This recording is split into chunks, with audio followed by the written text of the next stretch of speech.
todos bem-vindos, boa noite. Hoje, nosso encontro aqui é para tratarmos de uma das provas que mais exigiu do candidato em língua portuguesa. Foi o concurso para a Câmara dos Deputados, cargo de policial legislativo. Essa prova foi aplicada 2 semanas, mais ou menos, e nós vamos ver que não é à toa, não é à toa, que lá no mapa de português do Sebrasp, o primeiro módulo é morfossintaxe. Morfossintaxe nada mais é do que a palavra na estrutura oracional. Então, a gente só vai falar sobre sintaxe quando a gente está diante de uma oração, porque ali eu tenho a relação entre as palavras e sempre que eu tenho uma oração, eu preciso ter um verbo, esteja ele explícito ou não. Aí eu posso falar de análise sintática. E nada mais é do que o aspecto morfológico, que é a palavra, associado ao aspecto sintático, que é a relação dessa palavra com as outras que estão ali naquela estrutura oracional. E as bancas simplesmente adoram morfossintaxe. E muita gente às vezes fala que é difícil entender o que é morfossintaxe, então eu sempre faço associação com João, que é a palavra. Então, João é João em qualquer lugar. Quem já é meu aluno está cansado de saber de conhecer o João, porque eu sempre faço essa analogia. O João é aquela palavra. Então, ele é João em qualquer lugar, ele é João em casa, ele é João na igreja, ele é João no comércio, no trabalho. E é a palavra, aquele substantivo, ele vai ser um substantivo. Agora, dependendo do lugar em que o João se encontra, ele tem uma relação social. E aí, por exemplo, na família, ele é o pai, ele é o filho, ele é o genro. No trabalho, ele é o chefe, ele é o colega. No prédio, ele é o vizinho. Então, a relação social de João vai depender do lugar em que ele se encontra. Fazendo essa analogia para a palavra, um substantivo, ele pode ser o núcleo do sujeito, ele pode ser o núcleo do objeto direto, ele pode ser o núcleo de um predicativo do sujeito, por exemplo. Então, ali, nessas relações, a palavra vai exercer determinado papel sintático. Então, essa associação clareia muito e, inclusive, facilita você compreender o que é uma coisa que é tão complicada de falar, que é morfossintaxe, nada mais é do que a relação das palavras, a palavra em si e a relação dessas palavras com as outras. E é isso que cai na prova. Quais são as funções sintáticas? E hoje a gente vai ver que nessa prova para o policial legislativo da Câmara dos Deputados, a gente teve nada menos do que 5 questões, isso é porque eu deixei uma de fora ainda, porque 5 questões que trabalharam morfossintaxe. Então, aqui a gente vai começar a ver esse material. Vou compartilhar com vocês. Então, vamos lá para a gente entender o que é o aspecto morfossintático. Aqui, qualquer dúvida, pessoal, qualquer dúvida, pode levantar a mãozinha e perguntar, tá bom? Vamos lá. Para começar, a gente sempre encontra um texto. Normalmente nas provas do Sebrasp, o primeiro texto é o maior de todos, que é o terror psicológico do Sebrasp. Ele já começa logo dando um pé na porta e você já fica desesperado de olhar para aquele texto imenso. Não à toa, também a prova de língua portuguesa é a primeira que aparece no seu caderno. Então, uma coisa que eu vou falar e que muita gente não coloca isso em prática e acaba se danando é: nunca deixe língua portuguesa por último. Nunca deixe essa prova por último. Por quê? Porque, primeiro, a prova de língua portuguesa do Sebrasp traz textos longos. Muitas vezes as questões de interpretação são questões que exigem uma análise, e você tem uma prova, às vezes, de 30 questões para resolver, com vários textos. Então, se você deixa essa prova para o fim, gente, acabou o tempo, você vai voar, você vai errar questões que você poderia ter acertado, você não vai prestar atenção nas coisas e vai marcar errado. E se for certo e errado, é pior ainda, porque ali você depende de você acertar, porque se você errar, você perde uma que você acertou. Então, o cenário é o pior possível. O que eu sugiro? Que você comece pela matéria que você mais domina e aí, logo em seguida, vá para a prova de língua portuguesa. Em relação à prova de língua portuguesa, outra coisa que eu falo e que, se você aplicar, você vai ver que eu tenho razão. E já pode aplicar, inclusive, no nosso material do Sebrasp 100. Por quê? Porque você recebe a prova, são várias provas, mais de 100 questões corrigidas, provas na íntegra no Sebrasp 100, e lá em todo módulo você tem a prova. Você começa fazendo a prova. E a dica que eu dou agora, a segunda dica preciosa para você. Não comece lendo o texto. Não comece lendo o texto. Quem está louca, professora? Kamikaze, isso não é kamikaze. Isso é estratégia de resolução de prova. Você, quando vai para uma questão de gramática, você não precisa ler o texto todo. Você lê um pedaço do texto e esse pedaço, às vezes, é suficiente para você fazer uma análise sintática. E é exatamente isso que a gente vai fazer hoje. A gente não vai ler o texto, vocês vão ver que tem textos enormes nessa prova do policial legislativo, e eu não vou ler o texto, eu vou resolver essas questões sem ler o texto, tá? Então, na hora da prova, comece pelas questões gramaticais. Em seguida, vá para as outras questões. Por quê? Porque você já deu uma olhada, você já viu mais ou menos aquela estrutura daquela análise. Quando você for ler o texto, dá tempo para você ler uma, duas vezes, para poder responder as questões de interpretação. Tá? Então vamos lá. Inclusive lá no Sebrasp, eu sigo a ordem no Sebrasp 100. Eu sigo a ordem da prova, até porque eu preciso trabalhar com vocês a prova. Mas na hora de resolver a prova lá, a Vera, você não vai fazer isso. Você vai começar pelas questões de gramática, indo ao texto no que interessa, porque a banca indica qual é o parágrafo, qual é o pedaço que você tem que ler. E aí sim você vai depois para as provas de interpretação, tá? Para as questões de interpretação. Então, olha só, vamos já ver a questão 10 dessa prova. Foram 26 questões. Questão 10. No último parágrafo do texto, os termos do voluntariado e Lucas desempenham funções sintáticas distintas. Bom, olha só. As funções sintáticas, elas são classificadas de acordo com o grau de importância para aquela estrutura oracional. Nós temos termos essenciais, e isso tudo nós apresentamos logo no primeiro módulo do mapa. São os termos essenciais, são dois: sujeito e predicado. Então é como se eu pegasse um bolo e dividisse em dois pedaços. Para cá é sujeito, para lá é predicado, pronto. Eu estou olhando de maneira ampla. São elementos fundamentais. E aí nós temos lá, dentro do estudo da morfossintaxe, as classificações de sujeito. Que tipo de sujeito é? Sujeito simples, sujeito composto, sujeito oculto, oração sem sujeito, sujeito indeterminado. E aí o predicado. Predicado verbal, predicado nominal, predicado verbo nominal. Isso tudo a gente vai falar hoje a respeito do predicado. E o que que acontece aqui? Quando você tem essas duas fatias grandonas que você cortou ao meio e separou sujeito e predicado, esses são os termos essenciais.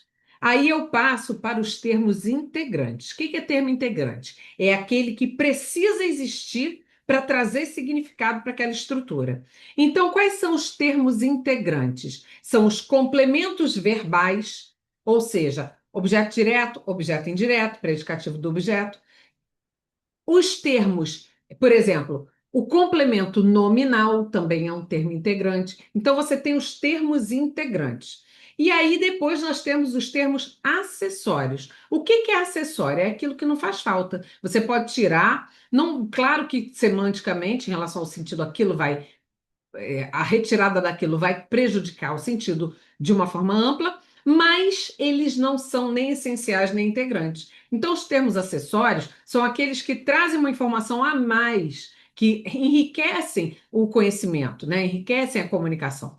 E o aposto, que nós vamos ver agora, é um termo chamado acessório. Eu posso colocar. E aí vamos entender o que que é isso, o que que é o aposto, que é exatamente esse objeto dessa questão. O aposto é um termo de natureza substantiva que desempenha, que se refere a outro substantivo. Então, ele se refere ao mesmo elemento e ele tem natureza substantiva. O que é que eu quero dizer com natureza substantiva? Porque o núcleo, a palavra que é apresentada dentro desse aposto, é normalmente o substantivo.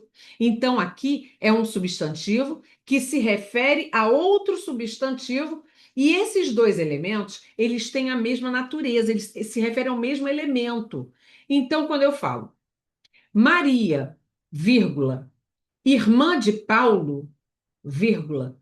Essa informação de que Maria, que é um substantivo próprio, irmã de Paulo, a informação de que ela é irmã de Paulo, qual é a palavra que eu estou trazendo aí dentro desse aposto? Irmã. E irmã é uma palavra substantiva, ele é um substantivo, que se refere a Maria, que é outro substantivo. Então, é um substantivo se referindo a outro substantivo, e os dois são o mesmo elemento. Eles se referem ao mesmo elemento. Tanto Maria quanto irmã são o mesmo elemento, estão dentro do mesmo campo de sentido, é a mesma pessoa. Então, esse irmã de Paulo, isso é um aposto em relação a Maria, que é outro substantivo. Então, o aposto tem esse papel. Ele é um termo de natureza substantiva que se refere a um outro substantivo. Existem algumas categorias de aposto. A que nós vamos ver agora, ela se chama aposto especificativo. O que que é? Ou designativo. O que que é o aposto especificativo ou aposto designativo? É o nome daquilo. Então, quando você fala Avenida São João, avenida é um substantivo. São João é outro substantivo. São João é o aposto especificativo em relação à palavra avenida, porque é o nome da avenida. Então, o aposto especificativo, normalmente ali eu tenho uma relação de nome próprio com substantivo próprio com substantivo comum.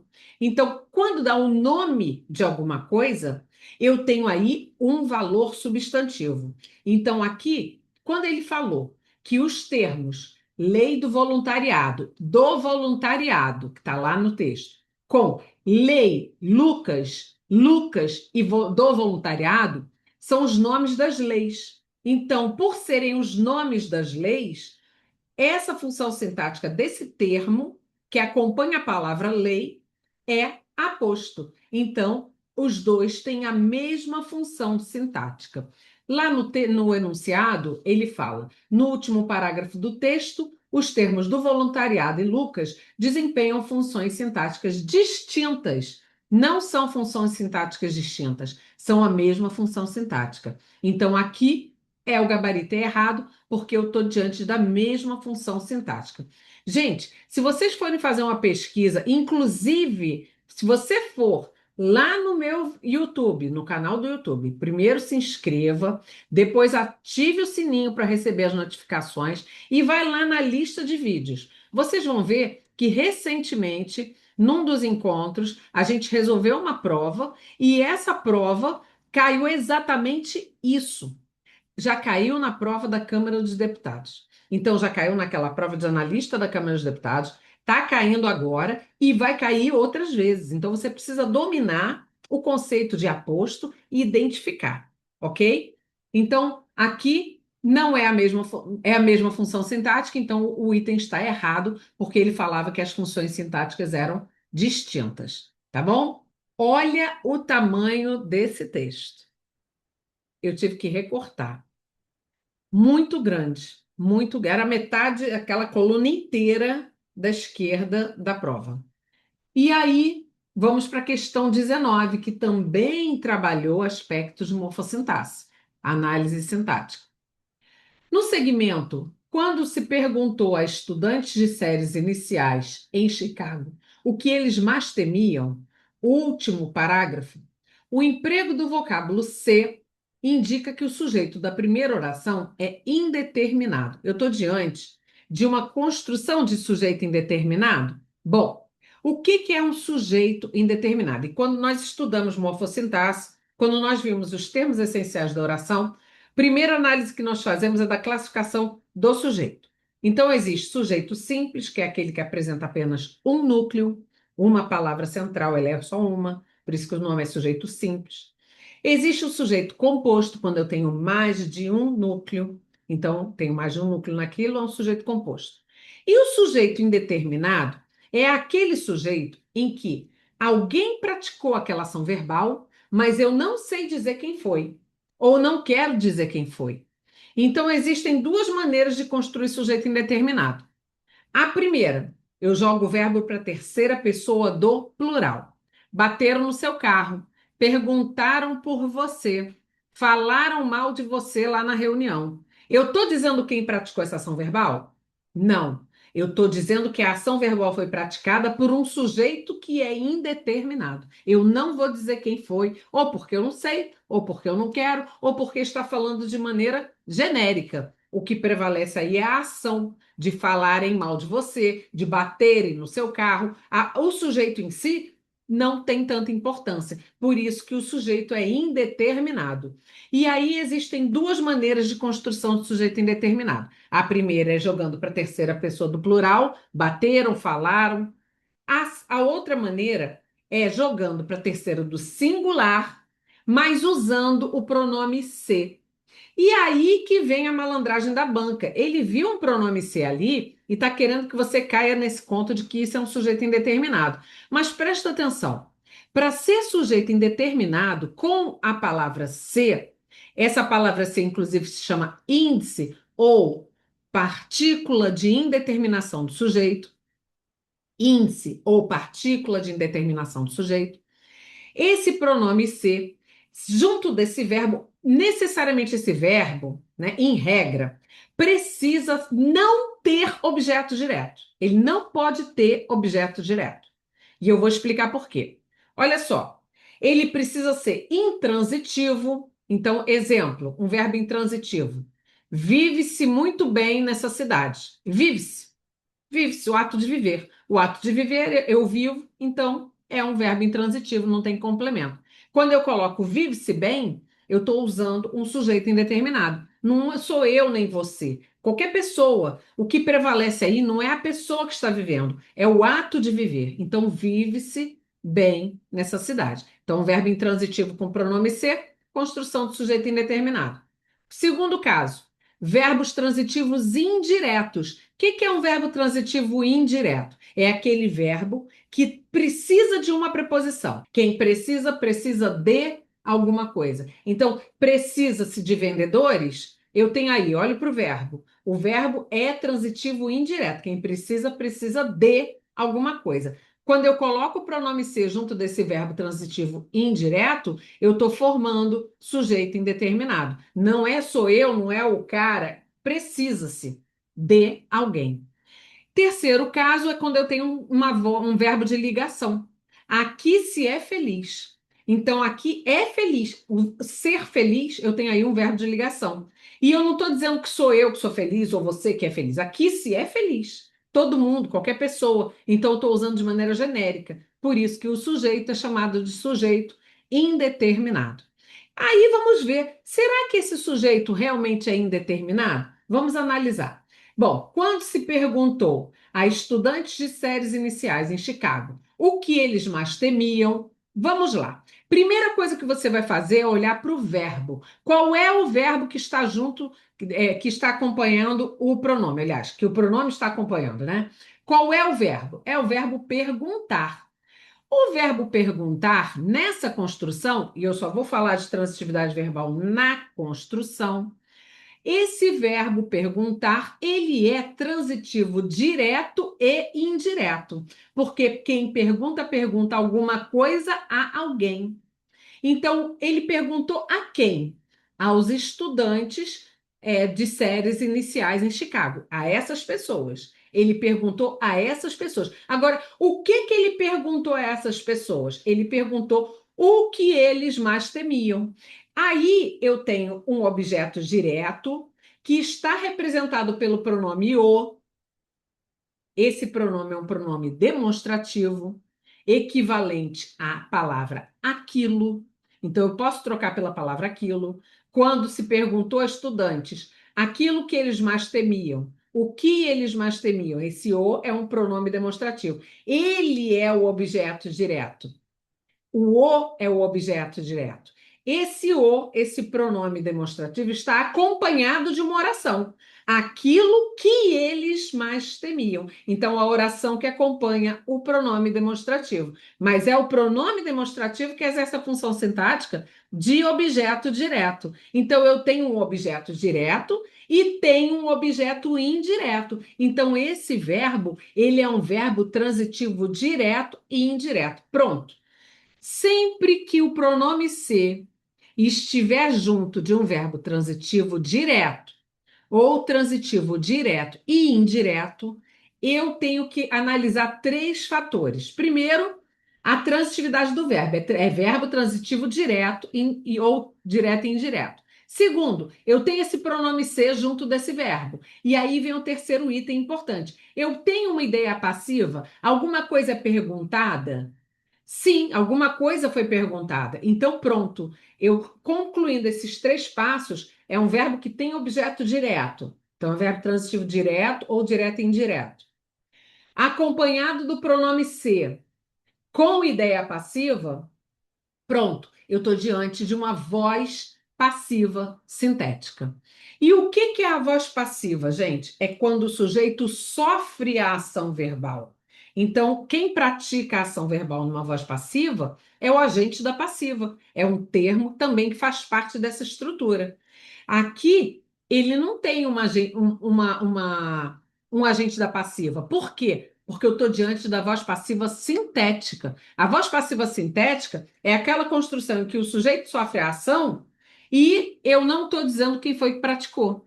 Então, ali, alguma coisa foi perguntada. O que eles mais temiam, perguntou-se. Isso é que foi perguntado. Então, eu tenho uma voz passiva sintética, então isso é um sujeito que está numa construção passiva. Então, o sujeito está ali. É, inclusive, um caso de sujeito simples, porque o sujeito é representado por um único núcleo, que é o pronome demonstrativo o. Então, aqui eu tenho o sujeito sim, ele não é indeterminado, ele é um sujeito simples, e é um sujeito simples paciente, ele sofre a ação de ser perguntado. Aquilo foi a pergunta. Então, aqui eu tenho uma construção de voz passiva com um sujeito simples, e não um sujeito indeterminado. Então, também está errada essa questão. Tudo certo? É complexo esse mecanismo. Você tem que ir passo a passo. Sempre que um pronome ser aparecer junto de um verbo, faça o teste da passividade. Primeiro, é um verbo transitivo direto ou transitivo direto e indireto? Sim. Segundo, tem pronome ser junto dele? Sim.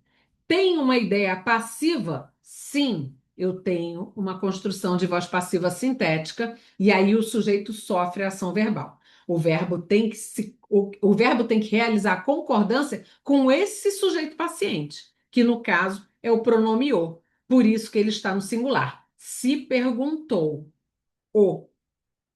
Se perguntou isso. Se perguntou aquilo. Por isso que ele é um pronome demonstrativo, tá? Beleza, Beleza? Acompanhando? Então, item errado. Próxima questão do mesmo texto, para você ver que eu não li o texto. Eu não li o texto e já respondi uma questão. Vou responder a segunda questão sem ler o texto. Professora, isso é muito arriscado. Não, não é arriscado. Isso é estratégia. Você vai ter tempo de prova. Inclusive, alguns concursos, como você faz São Paulo recentemente, da banca FCC, a prova foi estruturada para saber quem era o candidato que tinha estratégia, porque o pessoal não conseguiu resolver todas as questões. Só isso. E eram 30 questões de língua portuguesa de uma prova dificílima, que eu vou resolver em breve com o pessoal da FCC, tá?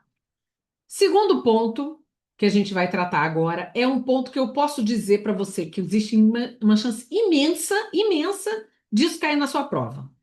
O verbo haver no sentido de existência.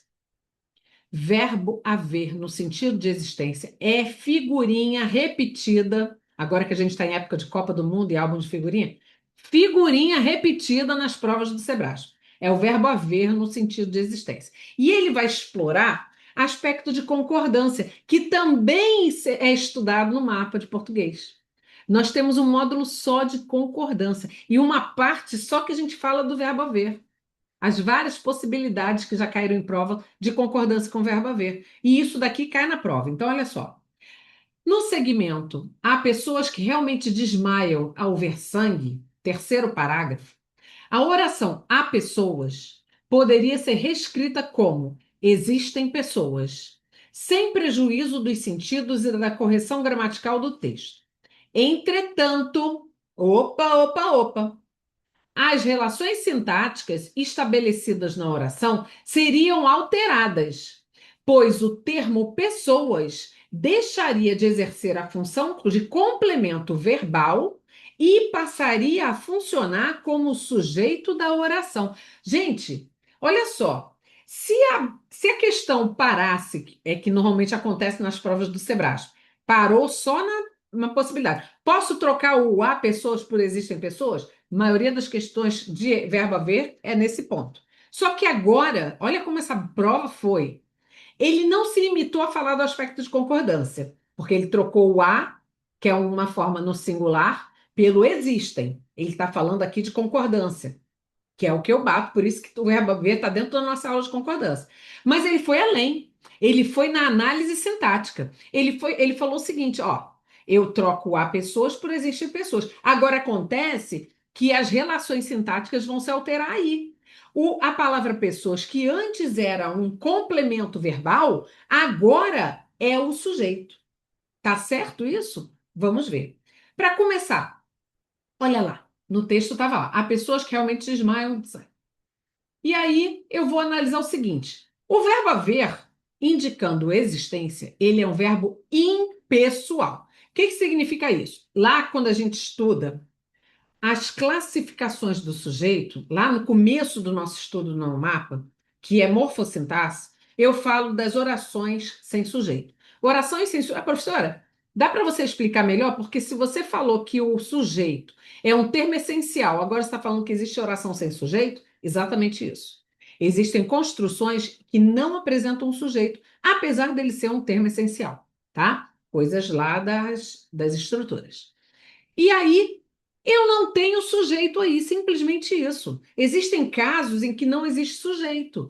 Verbo haver no tempo decorrido, verbo ser indicando horas, distância, clima, né?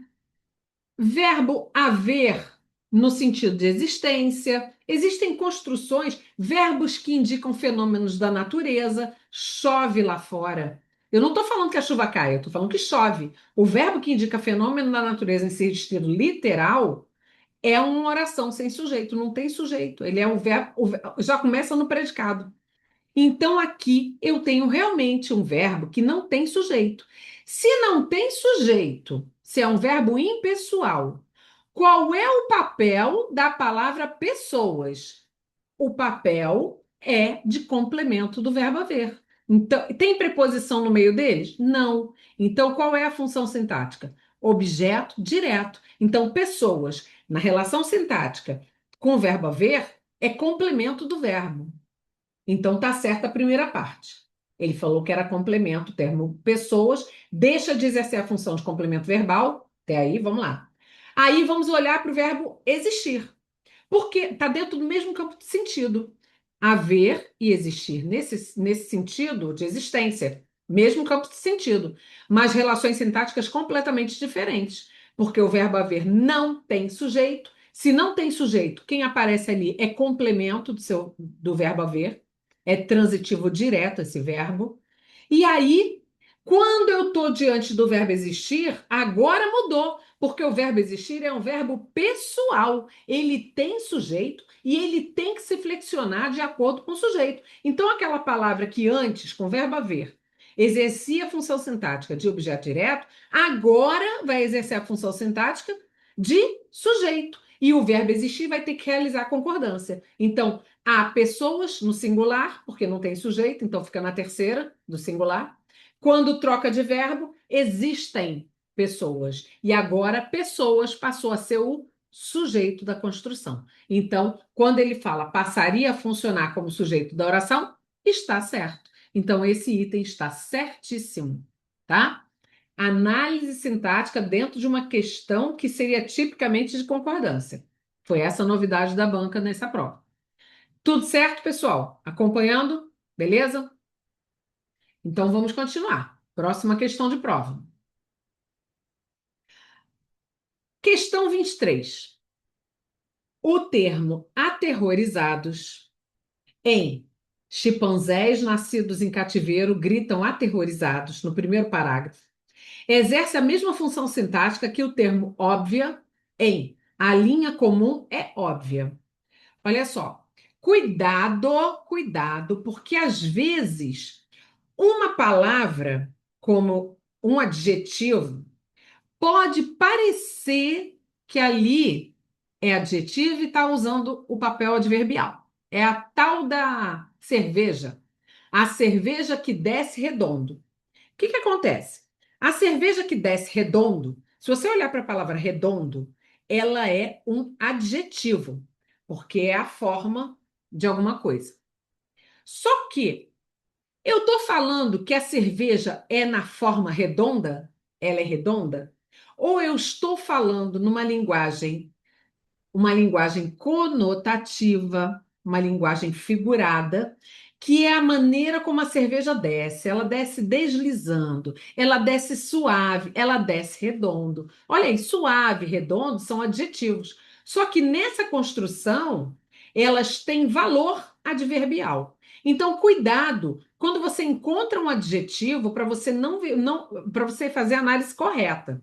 Ali, eu estou dizendo que a cerveja desce suavemente. Eu não posso ficar meio esquisito falar que ela desce redondamente, mas se pudesse, falaria. Ela desce suavemente, ela desce deslizando, ela desce bem. Então, olha aí, é tudo advérbio. Tudo, quem está nessa posição aí é um advérbio. Apesar dessa palavra originalmente ser um adjetivo. Agora, nesse caso, lá logo no começo do nosso estudo de morfossintaxe, a gente aprende que algumas palavras são invariáveis e o advérbio é uma palavra invariável. Ela não se flexiona. Por isso que eu estou bem, nós estamos bem. E ali, quando eu tenho essa palavra redondo usada como advérbio, ela vai ficar invariável. É a cerveja que desce redondo. Então, ela ficou na forma neutra, que é o masculino. Então, aqui, redondo, ela não se flexionou para concordar com cerveja. Isso mais um indicativo de que o papel que ela está exercendo ali é adverbial. Aqui, eu já tenho a palavra flexionada. Aterrorizados, está no plural. Se está no plural concordando com chimpanzés, já está me mostrando que isso não é advérbio, que foi uma dúvida que me trouxeram. Professor, isso não era advérbio? Não, isso não é advérbio. Ah, mas não é o modo como eles gritavam? Olha só. Gente, não é à toa. A banca não faz uma questão assim à toa. Ela vai entrar na sua cabeça e vai pensar. Ele vai pensar que é o modo como ele está gritando. Então, isso é advérbio e o outro não é advérbio. Não é a mesma função sintática. Olha só. O que eu tenho aqui nessa construção dos chimpanzés nascidos em cativeiro gritam aterrorizados? Aterrorizados está se referindo aos chimpanzés. Então eu tenho, olha só, presta atenção, que agora eu vou falar da classificação do predicado. Por isso que a nossa aula hoje é sobre morfossintaxe. Eu tenho ao mesmo tempo uma ação, e aí eu tenho um predicado verbal. Predicado verbal é o predicado que indica uma ação. E ao mesmo tempo eu estou indicando o estado em que o sujeito estava quando praticou essa ação. E esse estado é aterrorizados. Então, na verdade, é como se eu desmembrasse essa oração em duas e falasse: os chimpanzés gritam e estão aterrorizados. Só que eu juntei. Então, os chimpanzés gritam aterrorizados. É por isso que isso daí se chama um predicado verbo nominal. Verbo porque eu tenho uma ação e nominal porque eu estou indicando o estado em que esse sujeito estava quando praticou essa ação. Eu fiz a prova completamente desestabilizada. Você tem duas situações aí. A primeira é da ação. Eu fiz a prova e eu estava desestabilizada. Então, eu fiz a prova desestabilizada. O que que eu tenho aí? Eu tenho a ação e eu tenho o estado em que eu estava quando pratiquei essa ação. Por isso que o nome desse predicado é verbo nominal, porque ele conjuga os dois elementos, a ação e o estado. Agora, lá é predicativo do sujeito. Aterrorizado se refere a quem? Ao sujeito.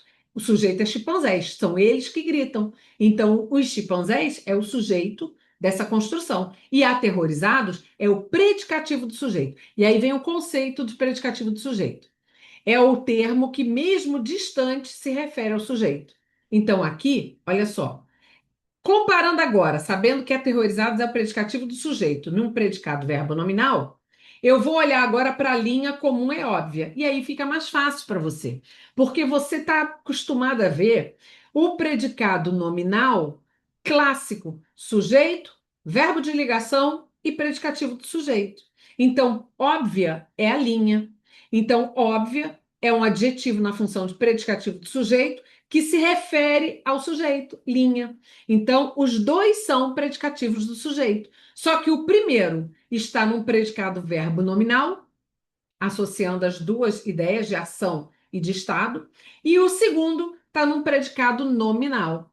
Então, mas de qualquer maneira, a função sintática de aterrorizados nessa primeira construção e óbvia na segunda construção é a mesma função sintática. Então, quando ele fala que é a mesma função sintática, está certo. Beleza? Próxima questão de prova. Questão 24.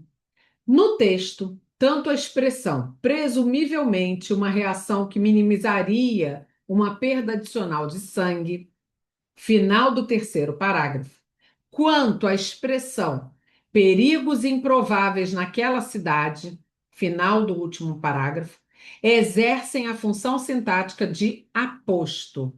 Voltamos ao início do nosso encontro de hoje. Estamos de novo falando sobre aposto.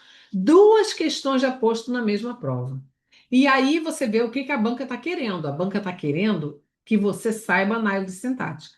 E você precisa entender morfossintaxe para poder entender a função sintática das palavras. E aí, todo esse conhecimento que a gente tem quando a gente estuda morfossintaxe vai ajudar em quê? Aspecto de concordância, aspecto de regência, colocação pronominal, orações, períodos, vários elementos. A sua cabeça explode quando você consegue entender morfossintaxe, você vai para o resto. Então, é essa estrutura que tem que ser. Você primeiro tem que entender a morfossintaxe para depois estudar o resto da gramática. Senão, realmente fica difícil. Quando a gente vai falar de concordância nominal e eu falar que a concordância do adjetivo na função de adjunta de nominal não é a mesma relação de concordância do adjetivo na função de predicativo do objeto, se você não sabe o que é adjunta nominal, se você não sabe o que é predicativo do sujeito e predicativo do objeto, você não vai entender nada do que eu estou falando de concordância.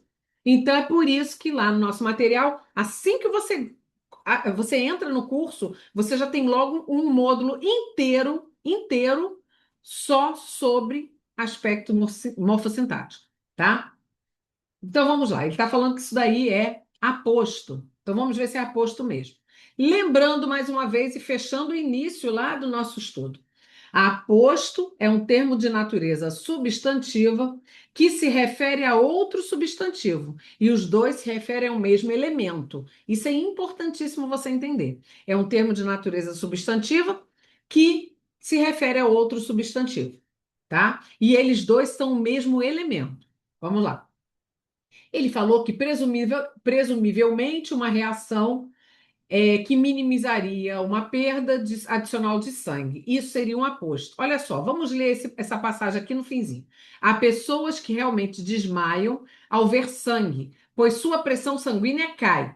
Presumivelmente uma reação que minimizaria uma perda adicional de sangue. Olha só, o que ele está fazendo aí, primeiro. Ele está falando da relação entre a reação e a pressão. O que aconteceu para você desmaiar? Provavelmente essa reação em função da pressão. Então, o que ele está fazendo aí é explicando esse acontecimento, que a palavra reação está se referindo à pressão sanguínea que cai. Então, aqui existem dois substantivos. O substantivo reação, que está nessa estrutura que eu estou analisando sintaticamente, e essa reação está se referindo a quê? Que reação é essa que ele está falando? Aquela reação, a pressão sanguínea caindo. Então, aqui eu tenho uma relação entre dois substantivos. Então, é uma estrutura de valor substantivo que está explicando a ocorrência de uma outra estrutura de valor substantivo. Então, são dois substantivos ligados, o segundo explicando o primeiro. A história da Maria, irmã de José. Irmã de José está explicando quem é Maria. E os dois são o mesmo elemento, tá? Aí, tudo bem. Esse daí eu já vi que é aposto explicativo. Agora, vamos ver o segundo. Olha lá. Lá no finzinho. Os pais gritam e castigam os filhos para impedi-los de brincar com fósforos ou de correr atrás da bola na rua. Mas quando se perguntou a estudantes de séries iniciais em Chicago o que eles mais temiam, as crianças citaram leões, tigres e cobras, perigos improváveis naquela cidade. Eu já tenho aí uma separação.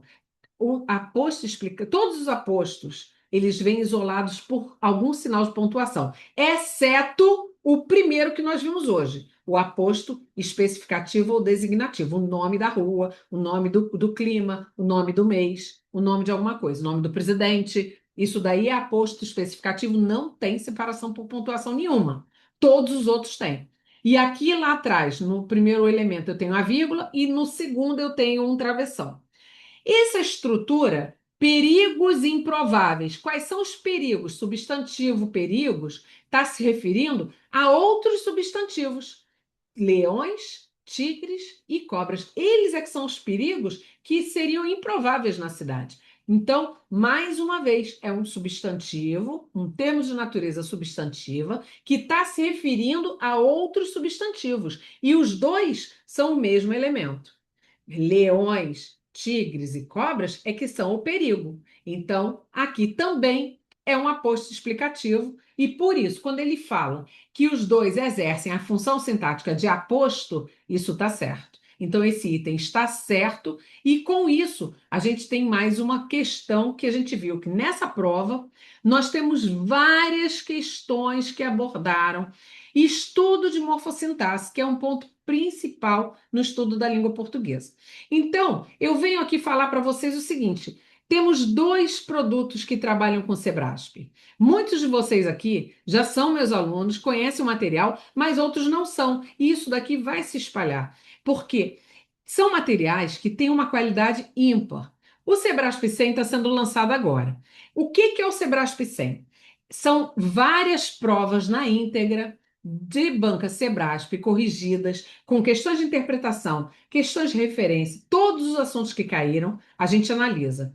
Então, ele é um treino, você vai ver realmente a prova, como ela apresenta, a estrutura, a prova corrigida na íntegra, detalhe por detalhe. Quando são questões de múltipla escolha, nós analisamos cada item. Quando é certo e errado, a gente vê a pegadinha, vê onde a banca pode tentar derrubar você. São vários aspectos que nós estudamos. E no final eu vou dar uma dica importantíssima para você. Olha só, esse curso ele está no valor de R$ 97.